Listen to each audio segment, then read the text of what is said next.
আজি বোকাজানৰ কেইজনমান সচেতন আৰু মানৱদৰদী যুৱকৰ প্ৰচেষ্টাত বোকাজানৰ এগৰাকী 12 বছৰীয়া কণমানি ছোৱালীৰ এক জটিল ৰোগৰ চিকিৎসাৰ বাবে বোকাজান বজাৰত সহায়ৰ হাত আগবঢ়ায়। বহু হৃদয়ৱান ব্যক্তি, ব্যৱসায়ী, পথচাৰী আৰু শুভাকাংক্ষীয়ে নিজৰ সামৰ্থ্য অনুসৰি সহায় আগবঢ়াই মানৱতাৰ এক উজ্জ্বল নিদৰ্শন দাঙি ধৰে। আপোনালোকে সকলোৱে অৱগত যে আমাৰ বোকাজানৰ এগৰাকী কণমানি ছোৱালী আৰু তাই বৰ্তমান বিদ্যাসাগৰ হাইস্কুলত পঢ়ি আছে। তাই কিছুদিন আগতে এটি জটিল ৰোগত আক্ৰান্ত হৈছে আৰু তেওঁক সেই জটিল ৰোগৰ কাৰণে ট্ৰিটমেণ্টৰ কাৰণে বহুত টকাৰ প্ৰয়োজন হৈছে।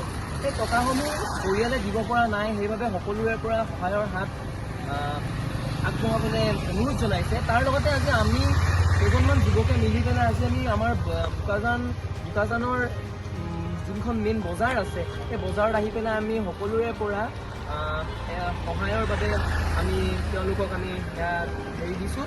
তেওঁলোকে যোনে যি পাৰে আমাৰ বোকাজানবাসী ৰাইজে ভাল এটা সহযোগিতা আগবঢ়াইছে। সেই সহযোগিতাৰ আৰু এই আশীৰ্বাদৰ ফলত যে এই ছোৱালীজনী অতি সোনকালে সুস্থ হ'বলৈ আমাৰ মাজত দিয়ে।